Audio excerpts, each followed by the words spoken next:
Hello, this is Freethought Forum, a program by the Atheist Society of Knoxville and the Rationalists of East Tennessee. I'm Faithless Forrest. And I'm Ben Snyder, and we want you to know that if you don't believe in God, you are not alone. Right here in East Tennessee, you can find free-thinking atheists and agnostics. This is a show for them and for people committed to a life rooted in science and free from supernatural beliefs, and for anyone who's curious and interested. This is a call-in show, however, we have only one telephone line, we ask you to also consider sending us a tweet, and it's at FFTVKNOX, and in theory I may be able to watch it. All right, you can start calling now. The call screener will ask you to turn on your TV, or turn down the audio on your TV and listen to us. The Atheist Society of Knoxville frequently has a fun meetup at a local bar or eatery. Tonight's meetup is at Barley's in the Old City, starting around 5:30. Just look for the silver copy, jacketed copy of The God Delusion. And as Matt Dillahunty says at Atheist Experience, everyone is welcome for food, drink, and conversation. But if you plan to, all together now, preach, proselytize, provoke, or punch, please don't. All right. The Rationalists of East Tennessee has monthly meetings on the first and third Sundays of each morning, where we have lively roundtable discussions about topics both timeless and topical. On the second Sunday of each month, we have book club. The book club for June is, I believe, Collapse by Jared Diamond. And on the fourth Sunday of the month, we do the Reflections Gathering, a potluck get-together with some kind of a chosen topic, and we get full participation because we pass around the walking stick, so even the wallflowers have to speak. All right, in the news? Yes. Several things have been going on in the news lately. In Hong Kong, their top court ruled in favor of a transgender woman giving her the right to marry her boyfriend on Monday. The decision only covers the right of a transgender person born male to marry a male and a transgender person who's born female to marry female, but it catches Hong Kong up with the rest of China, which has already had this legal since about 2003 when they clarified the rules. Also in Japan, the Osaka mayor Toru Hashimoto has sparked quite a bit of controversy because he stuck his foot in it? Or he stuck his foot in it, or he stuck his face in a microphone and made this mess. I guess. But he said that the Japanese military's forced prostitution of women before and during World War II was necessary to, quote, to maintain discipline in the ranks and to provide rest for the soldiers who risked their lives in battle.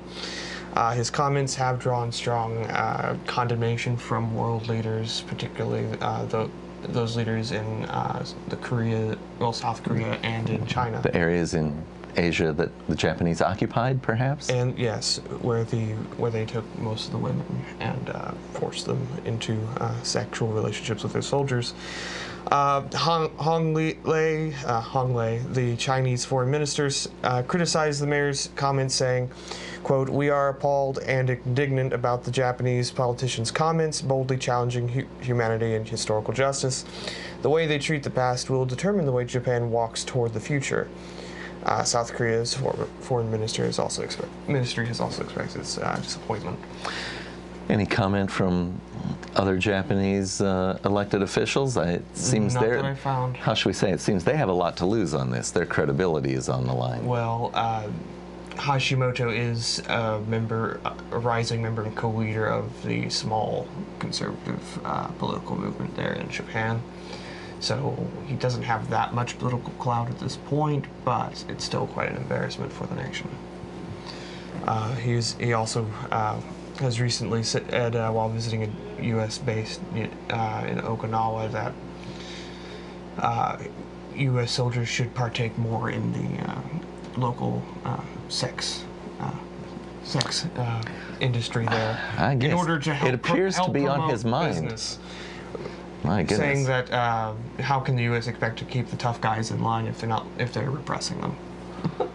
All right. My goodness. Yes. And I thought we were living in the 21st century. The co-leader of the party, whose name I don't recall at the moment, expressed that that Hashimoto's views were in line with the Conservative Party. So they're not even shying away from them. All right, my goodness. Yeah. Also in the news, we have there's a court in Saudi Arabia that has sentenced a Lebanese man to 6 years in prison and 300 lashes for converting a woman from Islam to Christianity, and also has condemned a Saudi man to 2 years in prison and 200 lashes for helping her to flee the country. In Saudi Arabia, which is the birthplace of Islam, it is illegal for Muslims to abandon their faith. It is also illegal to proselytize and or practice other religions openly in the public. The woman has been granted asylum in Sweden last year. My goodness. But they finally handed down a ruling toward these two men. Let's see, and finally, the town of Muldrow, Oklahoma, is in an uproar after the Freedom from Religion Foundation sent a letter to school officials after an anonymous student contacted the organization about postings of the Ten Commandments in classrooms at his high school. The foundation's letter has sparked outrage from the community. Multiple petitions have been signed by hundreds of people. Pray-ins have been held at the school. Pro-Christian messages under the hashtag Fight for Faith are all over Twitter, and students will be wearing t-shirts from a local church group supporting the displays.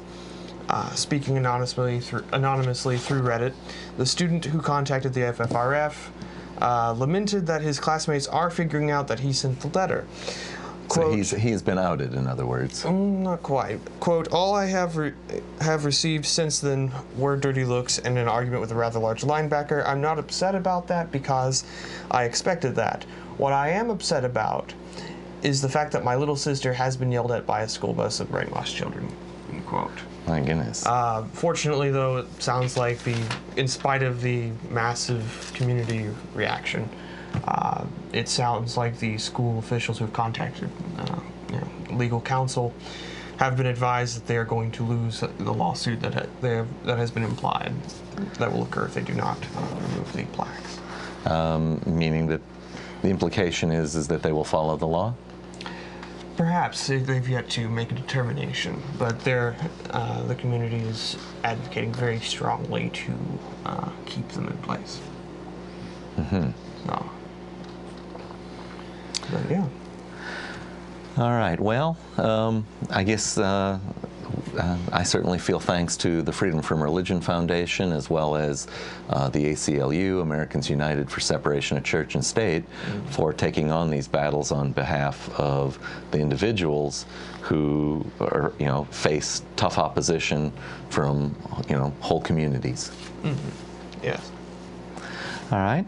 Well, so Ben,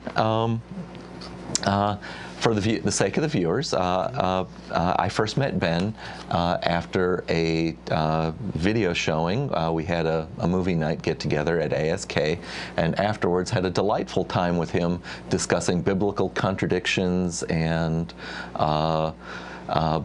interesting attempts both at biblical apologetics, there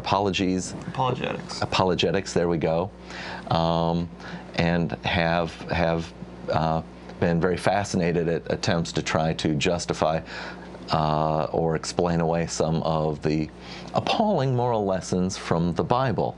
So I guess I'm leading in to say, what other things about the Bible might we not hear about, no matter how long we spent time in some of the local churches? Well, I'd say a good example of something you would not hear much about would be the rape code.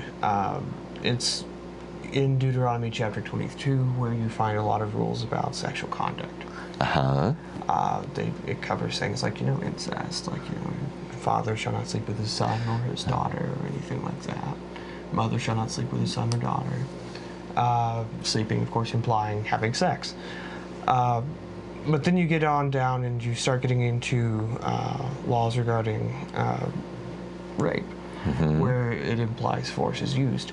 For example, the one example is Deuteronomy 22, verses, I believe it's 22 through 29.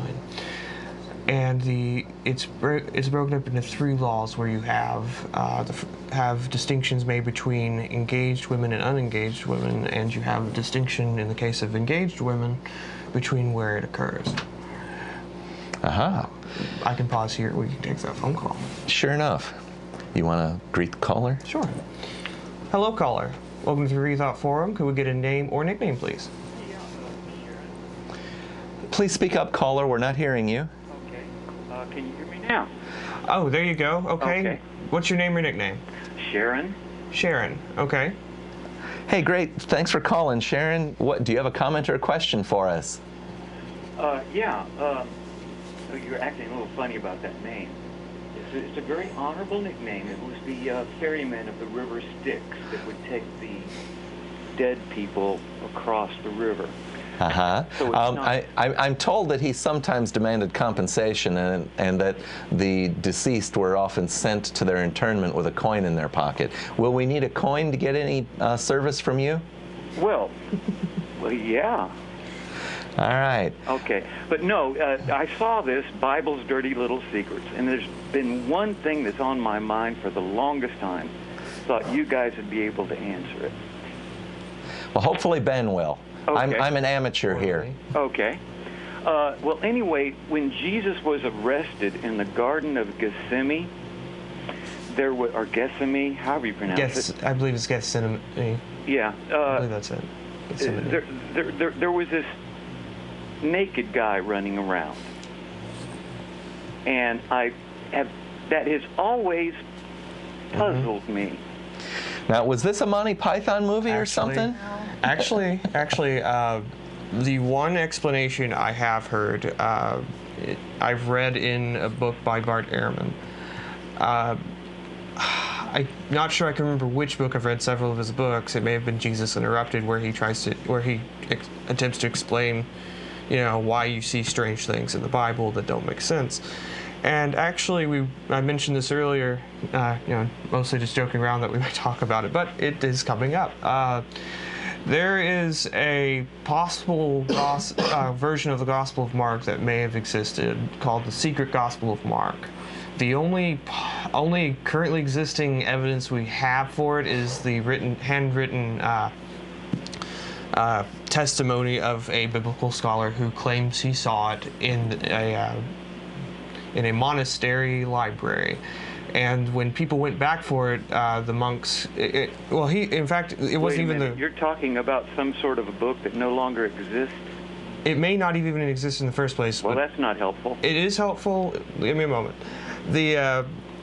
So what he claimed was that he found it was a letter from Saint Clement, and there are several letters we have existing of Saint Clement. And this gentleman, who he's dead, he's deceased now, but he was one of the most renowned biblical scholars, and he said he hand copied it because he couldn't take the book out of their library, so he hand copied it himself, translated it, and presented it as a letter by Clement talking about a secret Gospel of Mark, which was a different version of Mark. And the contents were most fascinating and perhaps would explain the very thing you're asking about. Because one of the things that this secret gospel is supposed to have discussed is that Jesus had a practice of, when he would convert young men, is that he would have them come into a home with him. They would be naked together and get to know one another. It doesn't suggest sexually or not. It doesn't say one way or the other.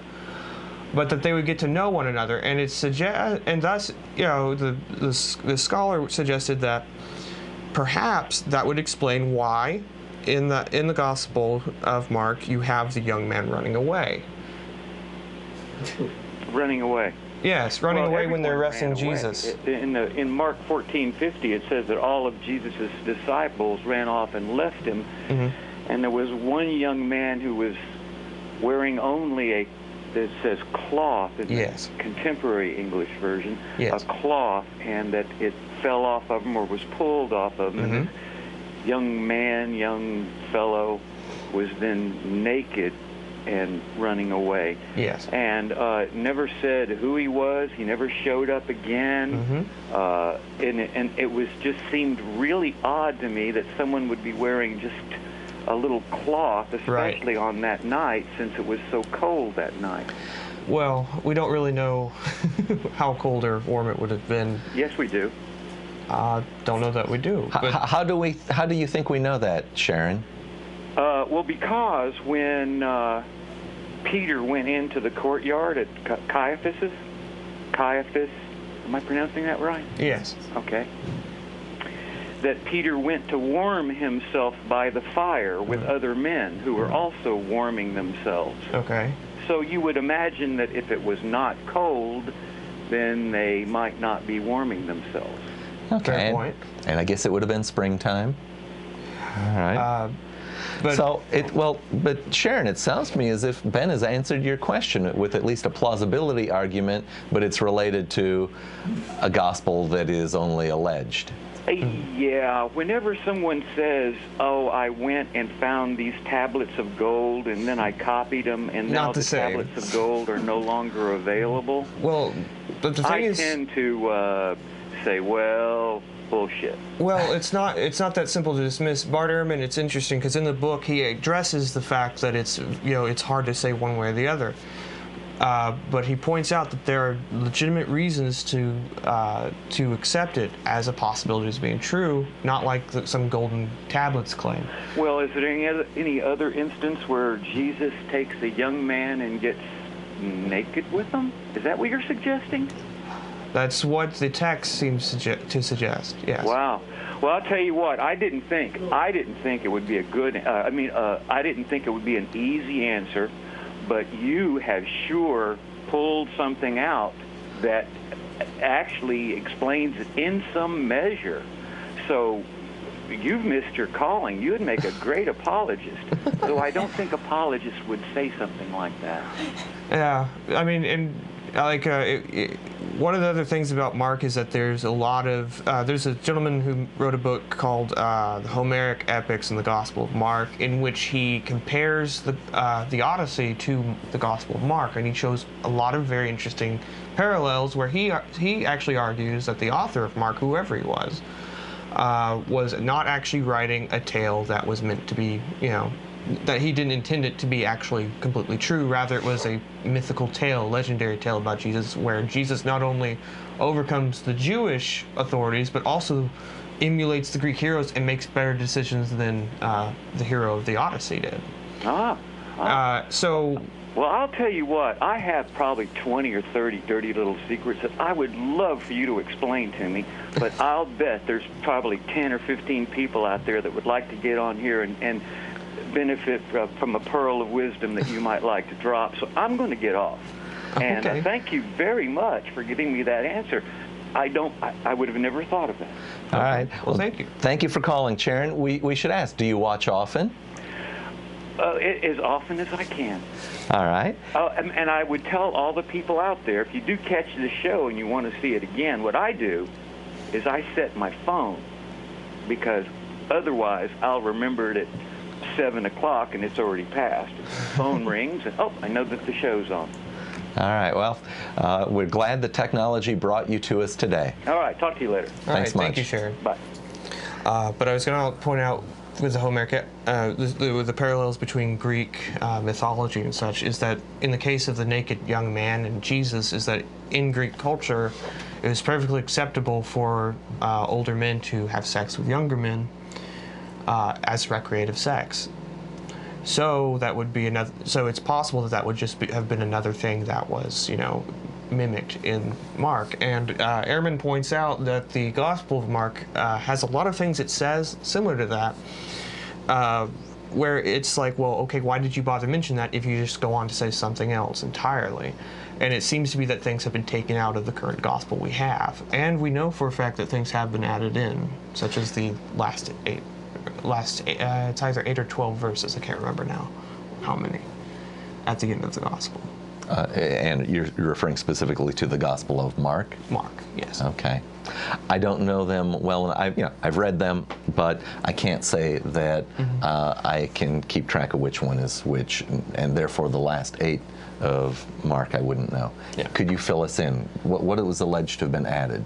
Well, it's not simply alleged, it's actually pretty common knowledge.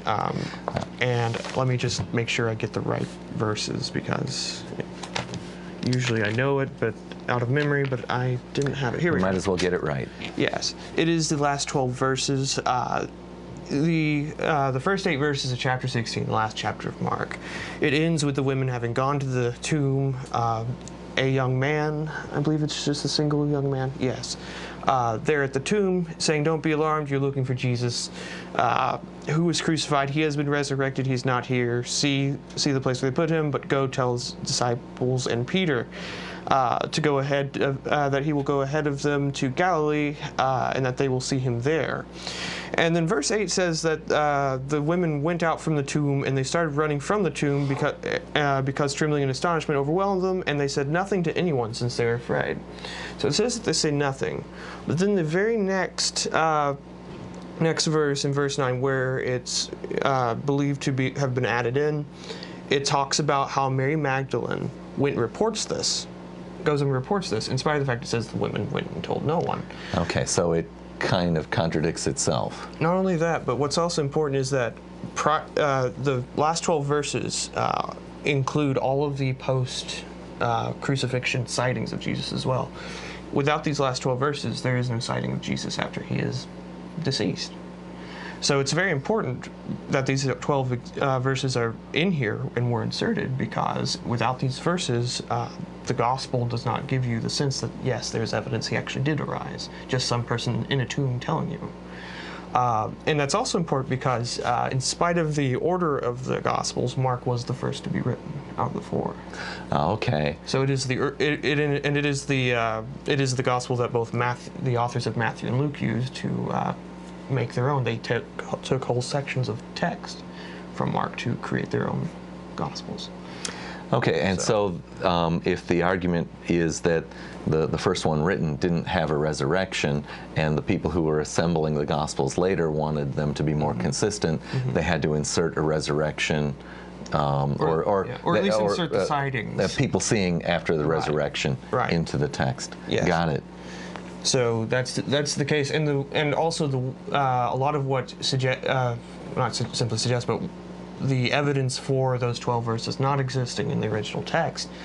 2 things. One, it's the words used, for example, in the Great Commission in this. It's a different commission than you'll find in, like, Matthew. This is where you get the whole, you will know my followers by these signs, where they will drive out demons, speak in tongues, pick up snakes, drink anything deadly and not be harmed, lay hands on the sick and heal them. These are signs he's telling you. This is how you identify my followers, and this is why you have snake handling churches. But aside from that, there's a lot of emphasis on simply believing and the importance of belief, which you do not find anywhere else in the Gospel of Mark. It's only toward, like in this last 12 verses, that you get emphasis on the importance of belief, not a theme that you see anywhere in Jesus' teachings and such in Mark prior to that. The other thing is that the earliest copy of the Bible that we have existing comes from around the time that they formed the official canon, or the semi-official canon, the one we all know. And can you put a year on that? It's like the mid to late 330s. I want to say it's mid to late 300s, and it's called the Codex Sinaiticus.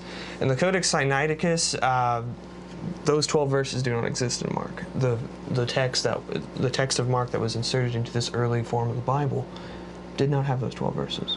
Okay, I would say that's probably the strongest evidence. Oh yes. So, wow. So that's the story about, as far as I know, of why Mark, those last 12 verses do not, are thought not to have been original. All right. So we've apparently been drug up into the New Testament. Would you like me to return to the rape code? Yes, I guess that's where we were. Okay. You were talking about Deuteronomy. Yes, chapter 22. Did I pronounce that correctly? Deuteronomy? Deuteronomy. At least I think. There we go. I better double check. I'm sorry. I left the N out when I said it the first time. But Deuteronomy, in the rape code, like I was saying, there are 3 rape laws. The first 2 deal with women who... Engaged and non-engaged. Yes. And I think I got... Let's see. Yes. Yes. And it's chapter 22, verses 22 through 29, like I said before. Oh no, 23, I'm sorry. 22 is about adultery. 23 through 24 is the first law, in which you have the case where you have an engaged woman who is raped in a city.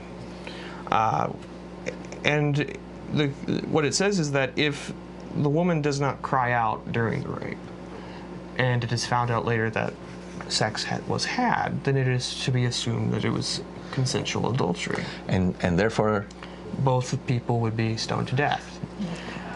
So that's the first law, which is not a very good law because, you know, a lot of women who are raped have good reason to keep quiet usually when they're being raped, unfortunately, because they may be, you know, immediately threatened with a knife. Yes, with a knife. yes. Their families may be threatened. They may be pressured at that time. So at the most charitable interpretation we could give this is that the authors of it were very simplistic.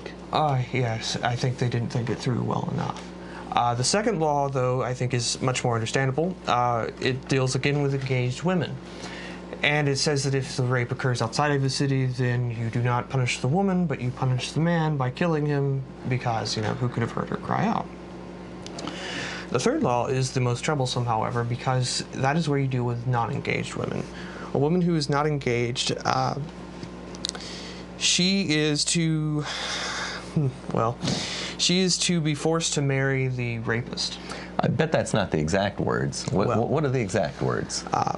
The exact words go as follows: if a man encounters a young woman, a virgin who is not engaged, takes hold of her and rapes her, and they are discovered, the man who raped her must give the young woman's father 50 silver shekels, and she must become his wife because he violated her. He cannot divorce her as long as he lives. And it says she must become his wife. Yes. So there's an imperative in there. There is an imperative. There is no getting out of it. And that was 50 shekels. 50 shekels of silver. Of silver. So a shekel is a unit of weight or something? It's a denomination of currency, perhaps? It is. Our currency. audience seems to be implying that it's a denomination of currency. Studio audience, by the way. All right. And so it's quite disturbing because you have such a barbaric law in this text which God is giving his people to follow.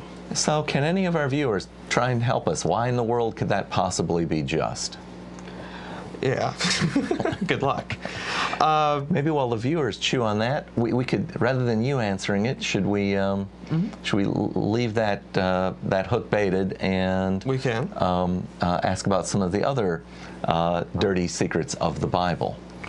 Okay. One of the more interesting secrets, I think, of the Bible, one of the ones that when I deconverted from Christianity that really drove home for me that Christianity was completely not true, was that Jesus was not the Messiah. The question of how do you know he's the Messiah, what makes him the Messiah. He'll be named Emmanuel. Right. You have the claim of prophecy. You have in Matthew particularly, and then somewhat in Mark and other Gospels, you have the claim that Jesus is fulfilling prophecies. And the prophecies actually are not what they are made out to be by the Gospel authors. Matthew, I think, does this the worst. We'll start with what you just said about what he would be named. It says... let's see where to start. Well, correct me if I'm wrong, but the prophecy that he shall be named Emmanuel is Old Testament, is it not? Oh yes, all the prophecies they are referring to are meant to come from the Old Testament. All right. And the prophecy in particular reads, "See the virgin," according to Matthew, by the way, the author of Matthew, "See the virgin will become pregnant and give birth to a son, and they will name him Emmanuel," which is translated God with us. And this is from chapter 1 of Matthew, verse 23. And it's referring to the story where, of course, the birth of Jesus, and it's when the angel is coming to Joseph, telling him to go and take Mary as his wife. She will give birth to a son. You are to name him Jesus, because he will save his people from their sins. Well, it's interesting because, first of all, nowhere in here does anyone ever actually call Jesus Emmanuel in the gospel. No one says that. What's also interesting is when you turn back to where this prophecy came from, which, by the way, the author of Matthew does not identify the prophet. So we have to infer it. We're left to our own devices. Yes. And fortunately, scholars and avid readers of the Bible have pointed out that it comes from Isaiah 7:14. And what's interesting about the text is that it has been entirely ripped out of its context. The words have been changed, and it's only the first part of a much larger prophecy. And what that does to it is give, what it does for the author of Matthew, of course, is it seems to legitimize Jesus as Messiah. But the problem is that in Isaiah 7, the context you find it in is that King Ahaz is fearful because there are foreign kings who are threatening to come in, run roughshod over him, and take over all of Israel and Judah. And so it says that the Lord sent Isaiah to speak to Ahaz. And it says, then the Lord spoke again to Ahaz, ask for a sign from the Lord your God, from the depths of Sheol to the heights of heaven. But Ahaz replied, I will not ask, I will not test the Lord. And then Isaiah gets upset and says, listen, house of David, is it not enough for you to try the patience of men? Will you also try the patience of my God? And then he launches into this long prophecy. And the prophecy, the first verse of the prophecy is what Matthew took, which says, the author of Matthew took, therefore the Lord himself will give you a sign, the virgin will conceive, have a son, and name him Emmanuel. The first thing to notice is that the text has been changed from where she names him Emmanuel to they name him Emmanuel in Matthew. Because in Matthew, she is to name him Jesus. Mm-hmm. Joseph is to name him Jesus as well. Mm-hmm. So that breaks from the prophecy immediately. But the other thing is that when you continue to read, it becomes evident that the that the entire prophecy has nothing to do with the Messiah. With the Messiah. Or with Jesus at all. Because it for one thing, never talks about the Messiah. It never talks about this child doing anything himself. Instead, it goes on to say, the next verse, by the time he learns to reject what is bad and choose what is good, he will be eating butter and honey. For before the boy knows to reject what is bad and choose what is good, the land of the two kings you dread will be abandoned. The Lord will bring on you, your people, and the house of your father such a time as has never been seen since Ephraim separated from Judah, the king of Syria, is coming. And he goes on into... So the timeline here is all wrong. If this boy who's going to be born mm-hmm. is going to be born, but then by the time he grows to where he can know have the milk and difference honey, between good and evil, he will be eating butter and honey. And why? So doesn't that imply that means that the kings that are assailing Ahaz's city or nation will have been defeated? Yes, and it's important because he says that on the day that the king of Assyria comes, in that time period, people will be. It says, on that day a man will raise a young cow and 2 sheep. And from abundant milk they give, he will eat butter, for every survivor in the land will eat butter and honey. Mm-hmm. So the child is a survivor of this occurring. Jesus is far too late in the history for this. So the timeline is wrong. Right. Unless there was a secret Syrian invasion that the Romans didn't even bother to notice. Right. So that's one example. That's one example of that. You also have another interesting case where in the very next chapter, Matthew quotes another unnamed prophet saying, he's referring to the flight into Egypt where Joseph takes Mary and Jesus and flees to Egypt to escape King Herod. And then it tells that he, after Herod dies, he returns. And it says that, so that what was spoken by the Lord through the prophet might be fulfilled, quote, out of Egypt I called my son, end quote. In other words, they had to go to Egypt so that they could then write that he came back from, as opposed to he was a native of Egypt or something like that. Now, of course, Moses would have been, to some extent, a native of Egypt. Could that have really been some kind of a throwback to Moses and the Exodus story? Well, what's interesting that you mentioned that, there's an excellent book called The Origin of Satan by Elaine Pagels. And in it, she points out that the story that Matthew tells about Jesus' childhood, what little he mentions, is very similar to that of Moses, that Jesus is portrayed very closely to Moses. There's the slaughter of innocents. You have a king seeking to wipe out a bunch of children because he fears an uprising that will unseat him. You have the child escaping through extraordinary means, and then in this case, returning in a place of power. Only in Jesus' case, he is his own power. You also then later have another similarity between the Sermon on the Mount and the giving of the Ten Commandments and the other laws on Mount Sinai, where Jesus changes some of the laws and delivers his main message. That's well known. Right. Well, hey Ben, we're a little past the midpoint here. Okay. Why don't we talk about our sponsors, and we'll see if we can also get some videos run. Do you want to speak briefly about what the ASK does? Sure. The Atheist Society of Knoxville, we are a meetup where we just get together and have a great time with one another. We like to chat about any subject, and we invite everyone to come who's an atheist, an agnostic, or a deist. It doesn't matter what you are. What matters is that you're open to talking and you're friendly and that you want to just have a good time. We always have a meetup. Well, most always have a meetup every Tuesday around 5:30. And you don't have to drink, but it's at Barley's Tap Room and Pizzeria. And I always go for that bowl of soup that's there, and the water. So just because it's a bar, it's a family environment. Right. People bring their kids. All right, can we run the video? I think we're getting it. Make the technology go.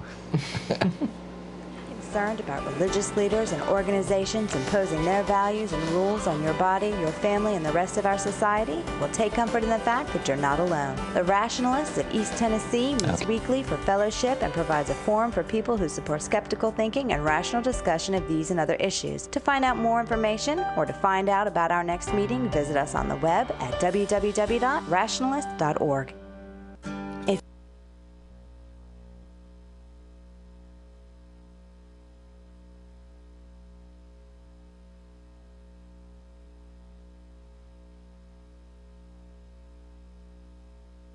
At the Pellissippi Technical Community College.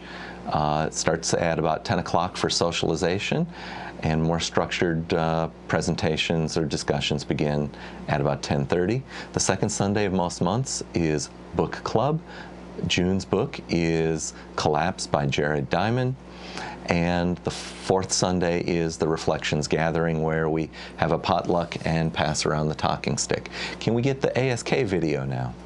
If you live in or around the Knoxville area and are questioning your religious beliefs or simply believe in one less God than everyone else, well, you're not alone. The Atheist Society of Knoxville is a fun and friendly group of people just like you that meets twice a week at a bar or restaurant. We meet every Tuesday night following the show at Barley's Tap Room and Pizzeria for happy hour. You'll find our group either inside or on the patio. Look for Richard Dawkins' silver-jacketed book, The God Delusion, standing upright on the table. On Fridays, we meet at Agave Azul or the Beard and Beer Market. But if you plan to preach, proselytize, provoke, or punch, please don't. We all question what we believe at one point in our lives. If this is the time for you, come join us for food, drink, conversation, and fun. We'd like to remind our viewers to call in and please ask us any question you'd like about whatever you'd like. The show is live. Today is May 14th, I believe, 2013, and we're discussing the Bible's dirty secrets. Yes. And I was talking about one of the prophecies in Matthew where Matthew cites a scripture that he doesn't provide citation for that says, out of Egypt I called my son. Well, what's interesting is it comes from Hosea chapter 11, verse 1. And the text says, when Israel was a child I loved him, and out of Egypt I called my son. And it's interesting because, for one thing, it shows when you look at Hosea and you see the text that Matthew has taken this from, you see that he has broken a compound sentence. He has actually taken the second half of it, removing its context of the original sentence, which identifies several things. For one thing, that Israel is the subject here, that is the son he's talking about. Okay. And that by Israel, do they mean the person Israel or the nation the Israel? The nation of Israel. Okay. And it's also also the term when, what, and was, and also the word loved. implies it's past. It's referring to something in the past, not something in the future, removing the idea that it's prophecy. But more to your point there in question, the broader context of this chapter is it talks about the history of Israel constantly running to idols and false gods away from God, and how much the God of Israel, and how much it hurt that God to see this happening on and on. And the theme of Hosea is the idea that God is the persistent lover who will not abandon the person he loves. Okay. And so this is a text. This is a case where another case where a text has been taken out of its context and twisted into something to try to make a prophecy that wasn't really there. Support the premise that Jesus is Messiah. All righty. Well, you've convinced me that it's been taken out of context. I guess as you described that and how the Israelites would keep falling back into idol worship, that's struck me as something that was also kind of well, not merely a reoccurring theme, but it just seems so preposterous that, I guess I'm thinking especially during the Exodus, where allegedly, to some of the text, they're still eating the manna that's falling from the sky every day, and then they stop to build a golden calf to some other god who's apparently not sending them manna enough. Yes. Well, one of the things about the Old Testament is that a lot of the scholars who have looked at like the archaeology of ancient Israelites, it seems to be that they were not monotheistic. That they did accept the idea that there were other gods for other peoples. But it must have happened at some point, so there must have been an evolution or a change. And a lot of them think that the change came about with King Josiah, who was hailed in the Old Testament as being a huge reformer of Israel, who made a huge shift in the way that they thought. Like, he purged all the altars, purged all the idols. Went down and cut down all those Asherah towers and things like that. Right. And that he was, and it's still a popular name even among some Christian circles to name their child Josiah, because he is known as a king who was truly righteous, and after a slew of terrible kings, according to Israel's standards, who allowed for pagan belief systems to be practiced. To, I guess, perverse the culture. Yeah. In other words, pluralism was bad. They were essentially saying, you've got to do it our way. Yes. And like, I believe also they think that during that time period as well was when the book of Deuteronomy was written, which is the 5th book of the Torah, and that Josiah had introduced it because it is the text that is the latest written. It's written much later than the other 4, and it is also much more strictly monotheistic in its word. So it would make more sense, I think, that was the time period in which the shift occurred. Well, it's funny. I was thinking I'd heard that Genesis was written quite late, and yet Genesis, you have phrases such as the sons of God came down to earth and made love to the daughters of men. Yes. From what I understand, I think the order you see them in is the order in which they were written, and that you keep having the newer authors going back and editing the prior books. But I'm not sure, because in the case of, like, some parts of Genesis are believed to have been added much later. For example, in the case of Adam and Eve, you don't see mention of Adam and Eve anywhere in the Old Testament, really. You don't see mention of Adam or Eve throughout all the Old Testament. I don't think there's any other part that talks about them except for the fall of man. Okay. And creation. Thus, it is an idea, I believe, again, this was from Elaine Pagels, who's arguing that Adam and Eve were actually a much later addition to the Bible. And maybe that's what I'm remembering asserting, not all of Genesis, but merely portions. The Adam and Eve characters. Sure. All right. So, certainly in Genesis is the flood story, which comes from ancient Samaria, and so that at least the inspiration for it is much older. Well, older than everything else there. Yes. Whether or not when it was incorporated, I guess, is potentially a different kind of question. All right. Did you have any more dirty secrets that you would care to pick on? Sure. Satan is a particular favorite of mine, actually. I love talking about Satan because Satan is perhaps the most vilified character of all time, and he's the most egregiously fictionalized character. Fan-fictionized? Oh, fictionalized, I should say. All right.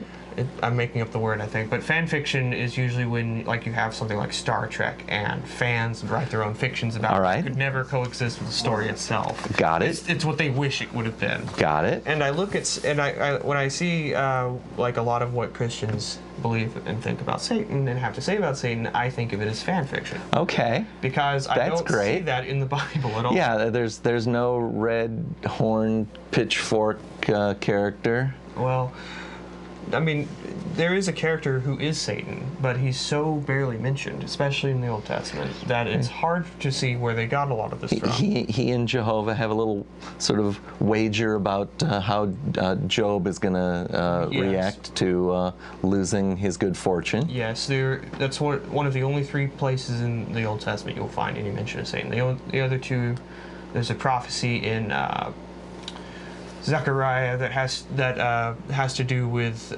Satan accusing a particular priest at the time of being unworthy of holding his position, and God defending the priest from Satan, just saying, no, you're incorrect. This is the person who's meant to have this position.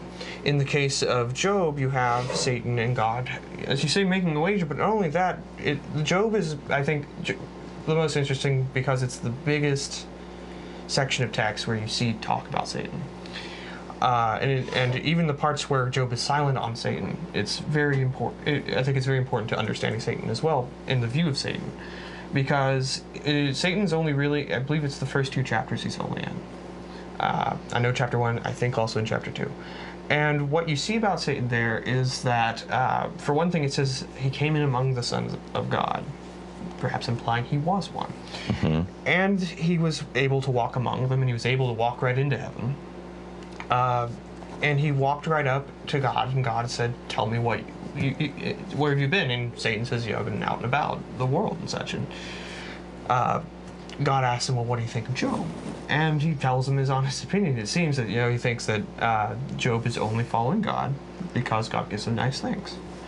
And convinces God to let him test that theory. And God lets him. There's no argument. There's no debate. God, and in the text, it describes Job as a sinless man. Christians debate sometimes about, if you take this, for example, if you take the story as a factual story, then they would argue he couldn't have been sinless. It just meant he was really good. On the other hand, if you take the text of Job as a story that's just a hypothetical situation, where you're imagining, what would happen, then, you could accept that he's sinless. But with Satan, it's interesting because, God lets him go and do this. And he does go and do this. He goes and destroys Job's wealth, his family, except for his wife, who nags him afterwards, so it was, in Satan's best interest to leave her alive, I guess. And then he comes back to God. God says, well, what do you think now? And he says, well, you haven't let me touch him, because God had said you cannot touch Job himself. And he says, well, if you let me touch him, he'll change. And so God says, well, go for it. And he just lets him. And it's interesting to see this dynamic, because God is just letting Satan run amok when Satan simply asks. And Satan goes and does, makes Job ill with boils all over his body, and he's in great pain. So Satan wasn't doing anything that God didn't authorize, that Jehovah wasn't okay with as part of this little experiment. Right, and one of the things I thought about Satan when I was a Christian is, it's odd to me that, God would be opposed to Satan, because Satan wants to see us punished, it seems, for the exact same things God wants. He's just more zealous about getting us, it seems. Whereas God's like, he wants to let us off the hook. And you can't really fault him for being, seeking justice that strongly. But what's interesting then about the silence of the rest of Job, because Satan disappears after he's done these things, and no one blames Satan. You look at all the dialogues between Job, his friends, and God, when God finally shows up and talks to Job and his friends, no one blames Satan. No one tells, Job, well, Satan must be up to something. No, and they're not even made privy to the knowledge that God has authorized this. They don't even think about Satan's involvement. Instead, it's all a question of, why is God letting this happen? Why is God doing this? Yes. And it's interesting too, because at the end of the text in chapter 42, it says that Job's friends came to him to comfort him over all the evil the Lord brought upon him. That's the exact phrasing. Mm-hmm. All the evil that the Lord brought upon him. Directly attributing all evil that Job suffered, not to Satan, who went out and did these things to him, but rather to God, who authorized it and said it was perfectly fine for Satan to do so. And it's interesting. And then, of course, the third case where Satan is mentioned in the Old Testament is in 1 Chronicles 21. And that's the second telling of the story of David's census, where King David is motivated by, according to 2 Samuel 24, by God, and according to 1 Chronicles 21, by Satan, to take a census, which pisses God off, or upsets God. And and God comes and says, you cannot be doing this. And as a result of you doing this, I'm going to punish the people, and you have to decide which punishment. And he doesn't come to him directly. He actually sends a very odd little man named, I believe it was Gad, who is a prophet of God, to go to Job and offer him these three options. And the options were, I'm going to get the numbers slightly probably wrong because I don't have them in memory. But the three options were like a certain time of famine, a certain time of his enemies coming and chasing him around, or a certain time of pestilence and disease. David's response is to say, well, whatever you select, and then God selects. But the point being is that between Chronicles and Samuel, there is a disagreement. There is a difference. Is Satan to blame for this, or is God to blame for this? And it's interesting because Chronicles was written later that Satan is put as being, the one motivating this instead of God motivating this. Because in both cases, it says that God was already upset at Israel. And then it has, in one case, God motivating David to do something, and then David getting in trouble with God for doing the thing God motivated him to do. So maybe it made more sense to the later author to say, well, someone else did this, and why not Satan? He's already a guy that people are afraid of and distrust. Okay, so it made me think then when you mentioned that Chronicles was written later and they're trying to shift the blame for the source of evil off of Jehovah. Yes. That made me want to ask the question, where in that time frame was, I think it's Isaiah 45 verse 7, where you get something like, I create the light, I make darkness, I bring peace, I create evil and chaos, I, the Lord, do all these things. Right. Would that be before or after, or any idea? When it was written, that I don't know. I don't know which was written first or when. Because certainly that God, the God who does all those things, in a sense, is the more powerful God, because he said, well, this is my show. This is the way I'm dealing the cards, you got to play them the way I deal them. So, and it's interesting because, the character of Satan is often misconstrued as being the serpent in the garden, but nowhere in the Bible, in the Old Testament, do you find. Not in the Old Testament. Well, now, there's a thing in Revelations. Well, the thing in Revelations is it's talking about a serpent, but it's a difference, where scholars have pointed out that the serpent being described in the text of Revelation is a different kind of serpent. Instead, it's referring, it seems, to a more, it's a leviathan that's in a lot of different mythologies that existed around the time of the formation of the universe and such. It's hard to explain. All right. But it's a different serpent. It's not the serpent, the simple snake you saw before. This is rather something completely different. So if I were to want to pretend to be apologist here, would I say, well, this is referring to the serpent before he was cursed to crawl on his belly, meaning we still remember that serpent. Might that explain the difference in morphology? Well, in what? Morphology? Shape. Oh. Maybe, but the thing is also, it seems that the serpent described later is far different in its physical structure, because of the several, all the heads and the crowns and such. But that all aside, we're talking about a talking snake, and I think there's a better explanation that I don't think we have time to get into right now, for why the serpent of the Bible, not being Satan, would have wanted to get Eve out of the way, and not Adam. So, but in the case of Satan, that's one case where they misconstrue him. The other case is, another case is Isaiah 14. That's where you get the idea that Satan's name is Lucifer. You don't find that anywhere else in the Bible except for Isaiah 14. And the text never actually names Satan. It never says Satan, which is, by the way, a title for this character. It means the accuser. And the text of Isaiah 14 talks about the king of Babylon, who was much hated at the time. And it describes him in very condemning words. And in it calls him the bright morning star, which is what Lucifer means. And Lucifer has always been a title given to people of great importance and usually great power. And it's interesting to me that Christians look at that text and say, this must be Satan and his name must be Lucifer. Because when you look at Revelation, the last chapter, chapter 22, verse, let me see if I can find the right verse. Sorry, here we are, verse 16. I, Jesus, have sent my angel to attest these things to you for the churches. I am the root and the offspring of David, the bright morning star. And it's interesting because in the book, The Biography of Satan, I believe his name is Henry Ansgar Kelly, who's a professor of English who devoted his time to studying Satan, points out that this is where Jesus is calling himself the bright morning star, which means Lucifer. So what does it then say to say that Jesus is Lucifer and Satan is Lucifer? If you're going to say it's a name instead of a title. Okay. So, but you were saying that the common usage when referring to a king of Babylon was a bright morning star. Yes. I assume his own subjects would call him that, and perhaps they were just repeating the title.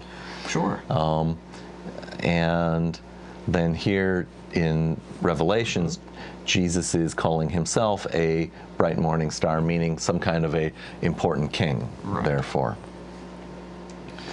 And I guess I always find it funny when the holidays come along and we hear these Christmas carols about Jesus becoming the king of Israel. And funny, I've read the book and I don't remember when that ever happened. Yeah, most Jews rejected him and rejected Christianity. That's why Christianity sought its audience out in the Gentiles and succeeded quite well. So. All righty. Well, we got a minute or so left here. I want to thank you for giving me some things to puzzle over here. You're welcome. And I guess I keep saying I really ought to get to the Bart Ehrman books sometime. What are the, so there was Misquoting Jesus. He's got a few others. Jesus Interrupted, God's Problem. Something about forgeries in the Bible. There's forgeries. I've not gotten to read that one yet. All right. And there's one other that I've been reading lately. It's about the different Christianities. Lost Christianity. Gospels? Thank you. All right. Yes, Lost Christianity is a great book too. All right. So. Well, this has been Freethought Forum, a program by the Rationalist Society of Knoxville and... I'm sorry. Atheist Society I'm lost. of Knoxville and the Rationalist of East Tennessee. I might have mangled it myself. No, you're fine. You're fine. All right. Please, if you want, you can send us feedback at freethoughtforum@yahoo.com, and you can watch us every Tuesday at CTV KNOX. Tell your friends who may be out of town that we're on at 5 to 6 p.m. every week.